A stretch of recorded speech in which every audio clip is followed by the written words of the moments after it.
So when we're looking at clinical signs and symptoms of domestic violence, this is something we really need to watch out for. We need to really watch out for things like bruising, malnutrition, fractures. We need to look at skin problems. We need to look at things like diffuse pain. The social cues, if those are there, if those are present as well, things like they're missing just a bunch of appointments for really no good reason. The partner is always there at the appointments talking over the patient. That's a huge red flag.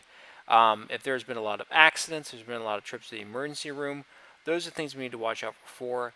And then there may be some psychological cues as well, and we can see these both not only in domestic violence but also sometimes in abused children, is eating disorders, panic attacks, phobias, things like substance abuse. If that patient's abusing drugs and alcohol, then we may have reason to believe that there's something else going on. Not saying that it will be or definitely is domestic violence, but we need to lead to screen and ask some questions. Things like multiple personality disorder. They may be one person in front of you, and there may be someone completely different when they're in front of the spouse. There may be a mistrust of authority, and this can be as simple as them not trusting you that you have their best interest in mind, or them not trusting you that you are going to give them the right home exercises.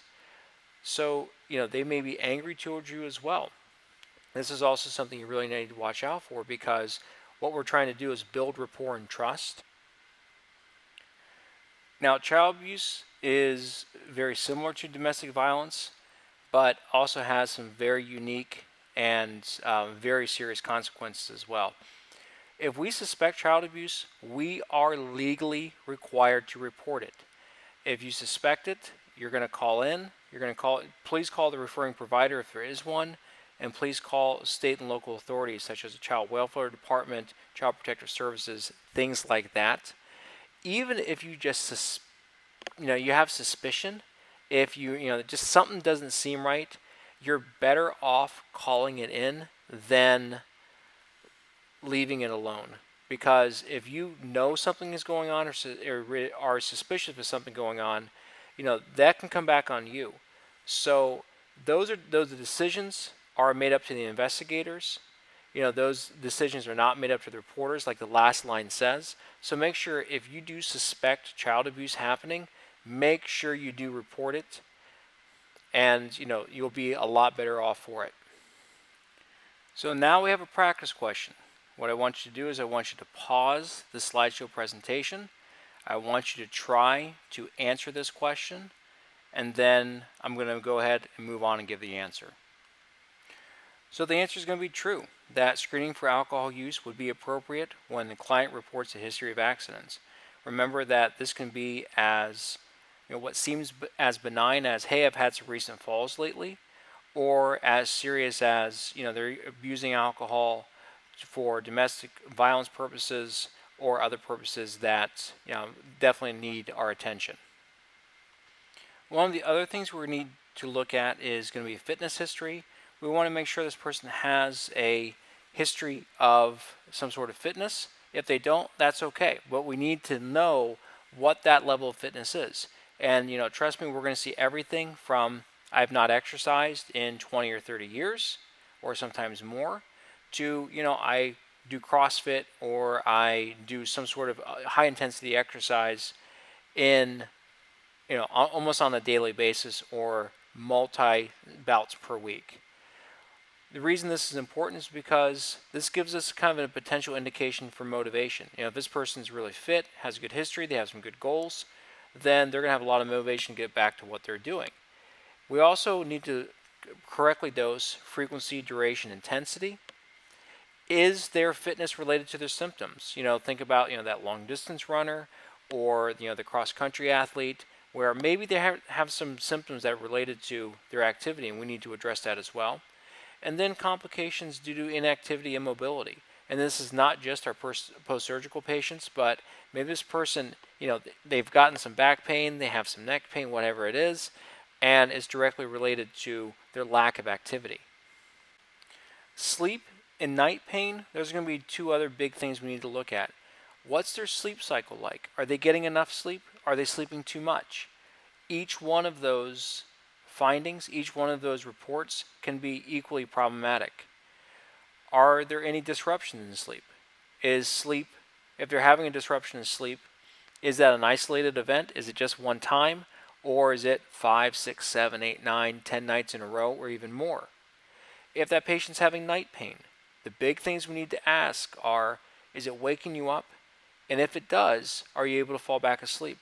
If they're not, then we need to do some further investigation. Is that night pain unrelieved by position change? And like I said earlier, are they unable to return to sleep? These are all things we really need to screen for, and we need to ask good, open-ended, but then still probing questions. Stress is going to be another huge aggravator of pain.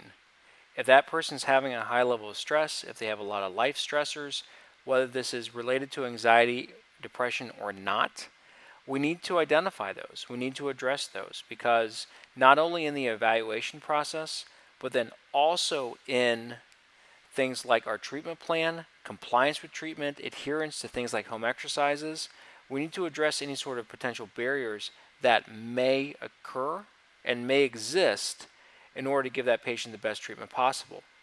Also, think about our autonomic nervous system. Think about what the sympathetic nervous system does. That's the fight or flight system. If that patient is in a fight or flight state all the time, then they're not going to respond how we would expect a lot of times to the treatment we're providing. Maybe they have too much of a response. Maybe everything's painful. Maybe they have, another abnormal response simply because they are living in a fight or flight state. Special questions we need to ask for our female patients: history of cancer, history of gynecological issues or disorders. Obviously the gynecology or gynecological anatomy refers directly to the lumbopelvic or hip groin region. For our male patients, prostate problems, problems with urination, problems with other urologic disorders, because those can refer to the lumbopelvic hip groin region as well. So this is really where your screening questions come in. Have you seen any bowel bladder changes? Are there any other symptoms I need to know about? Because a lot of times that's going to guide you on whether or not you need to make a referral to another provider. Final questions when we're looking at more of a global assessment. These are things we need to kind of finish the interview process with. And don't be afraid to ask these questions. Trust me when I say this, you're not going to ask all the questions the first time around, and it's okay. Is there anything else you think is important that I haven't mentioned? Is there anything else I should know? Are there any other symptoms in any kind anywhere else in your body we haven't discussed? This is really a lot of times going to give you that key piece of information. A lot of times, that answer is going to be no. And that's fine. That tells you, okay, we covered it, they haven't said anything, and we can move on with our normal or regular MSK evaluation. If there is something, then address it. It may be nothing, but it's still always better to ask these types of questions, because if you don't, you're going to set yourself up for a good likelihood of missing something. Looking at hospital-based inpatient patients specifically here, got to do a chart review. Do not go in that room unless you're doing a chart review. I'm going to say the same exact thing for outpatient. If you haven't gone through intake paperwork, do not go in and see that person. Okay, that intake paperwork, that chart review is going to give you a wealth of information. Everything from what you're seeing them for, any contraindications, any precautions, any sort of special direction or order that you're going to need to know. We need to make sure that we're going to gather as much information as possible when we're looking at that medical record. We need to look at relevant past medical history. Have they been here 5 or 6 times before? Have they had any changes in medication? Then, especially for our inpatient patients in the hospital, use your team. Everyone in that hospital is on a team. Ask the nurse, how are they doing? How are they tolerating pain? What's their behavior like? Is there anything I need to watch out for? Are they oriented? And then, what's going to be the discharge recommendation? The nurse may come back and say, you're going to make that discharge recommendation, but then you at least know what your expectation is going into that room with that patient. So looking at physician referral, we have to make a big decision here, treatment versus referral decisions. Subjective exam link to viscerogenic disorder. Obviously, we're going to get into viscerogenic pain here in the next unit. And then for guidelines for referral, remember, not your job to come up with a final diagnosis. It is your job to say this person can benefit from my treatment, or this person needs to either get another referral, see another provider, get other testing while I'm treating them because something may seem amiss, kind of that category 2 red flag. Do you talk to the patient about it? Absolutely you do. What you say to them is, I'm kind of concerned that your signs and symptoms, the things you're presenting me with, are not consistent with the musculoskeletal problem. I want to go ahead and I want to call your doctor and I want to consult with him about this. I want to call your provider and I want to get a little more additional testing if that's okay. Key takeaway points here. What we're going to do is we're going to identify conditions not appropriate for physical therapy. Remember, a non-musculoskeletal diagnosis is not our goal. Even though this entire course is going to go over non-musculoskeletal diagnoses, that is not our goal. Our goal is to help these people. Our goal is to treat these people. The most information that you're going to gain will be from this subjective exam. We're going to screen anyone with lumbopelvic disorders, shoulder, hip, groin, especially if they do not know how they got hurt. Remember, there's atraumatic, there's no change in activity, there's no, they didn't fall or didn't, lift something really heavy. Those folks who do not know how they got hurt, we really do need to screen them. Folks that have falls and dizziness are going to require additional screening. We need to know why they are falling. It may be something that you can take care of. It may not be something you can take care of, but we need to figure that out. We're also going to consider psychological factors, things like physical and substance abuse, along with other factors like we talked about earlier, domestic violence, child abuse, things of that nature. All right, let's go ahead and let's do another practice question. What I want you to do here, read through the question, read through the possible answers, and hit the pause button. Try to figure this one out.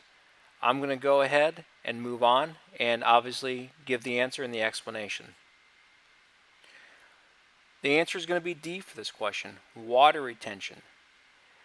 We need to assess our clients that are receiving non-steroidal anti-inflammatories because they tend to actually, even though they're an anti-inflammatory, they tend to create water retention because of their effect on the kidneys.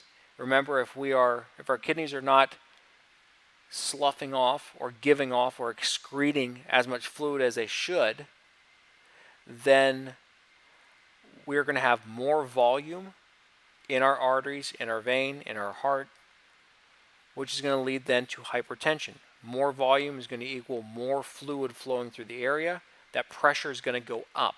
So we need to make sure that for our patients that are getting anti-inflammatories, we need to make sure that they're not retaining water or retaining fluids. All right, let's do another bonus question. That last one was a lot of fun. This one's even going to be more fun. So, instruct clients with a history of hypertension or arthritis to A, B, C, or D. Again, hit the pause button, try to figure it out, and I'm going to move on and give you the answer. For these patients with hypertension and arthritis, and we're going to see a lot of these folks, and especially in outpatient clinics, sometimes in inpatient, sometimes in skilled nursing facilities. But if they have a history of hypertension and arthritis, we want them just to tell their primary care provider of both conditions. Reason being is because we need to make sure that that patient gets the right medication. But remember, it's not necessarily going to be in our scope of practice, depending on where you are practicing, to make those medication recommendations. We're not going to tell them to limit physical activity and exercise. I mean, come on, they're in therapy, right? So we're going to increase their activity level in most cases. We're also not going to tell them to avoid over-the-counter medications. We're also not going to tell them to drink plenty of fluids. As we saw with the last question, if that individual is taking a nonsteroidal anti-inflammatory because of their arthritis, that will lead to water retention, which then will lead to hypertension as well.